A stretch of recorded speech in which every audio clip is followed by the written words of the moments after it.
Hello, ഞാനിപ്പോൾ prepare ചെയ്യുന്നത് വളരെ ഈസി ആൻഡ് ഹെൽത്തി ആയിട്ടുള്ള റോസ്റ്റഡ് കോളിഫ്ലവർ സാലഡാണ്.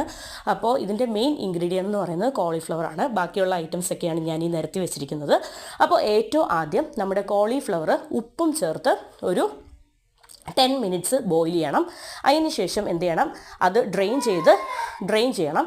ഡ്രെയിൻ ചെയ്തതിന് ശേഷം ആ വേവിച്ച് വെച്ച് ബോയിൽ ചെയ്ത കോളിഫ്ലവറും അതുപോലെ തന്നെ ക്യാരറ്റും ഉപ്പ്, പെപ്പർ പൗഡർ, ക്യുമിൻ സീഡ്, അതുപോലെ തന്നെ ചില്ലി പൗഡർ ഇതെല്ലാം കൂടെ ചേർത്ത് ഒന്ന് മാരിനേറ്റ് ചെയ്യുക. മാരിനേറ്റ് ചെയ്തതിന് ശേഷം എന്ത് ചെയ്യുക, ഒരു പാനിലേക്ക് കുറച്ച് ഓയിലൊഴിച്ചതിന് ശേഷം എന്ത് ചെയ്യുക, ഇത് ഷാലോ ഫ്രൈ ചെയ്യുക. ഷാലോ ഫ്രൈ ചെയ്തതിന് ശേഷം ഈ പ്ലേറ്റിൽ കാണുന്ന എല്ലാ വെജിറ്റബിൾസും പാനിലേക്ക് ഇടുക. എല്ലാ വെജിറ്റബിൾസും പാനിലേക്കിട്ട് സോയാ സോസ് ഒഴിക്കുക, പെപ്പർ പൗഡർ ഇടുക. അതിന് ശേഷം ഡ്രസ്സിങ് ആയിട്ട് കോൺഫ്ലോർ കൊടുക്കുക. വളരെ ടേസ്റ്റി ആയിട്ട്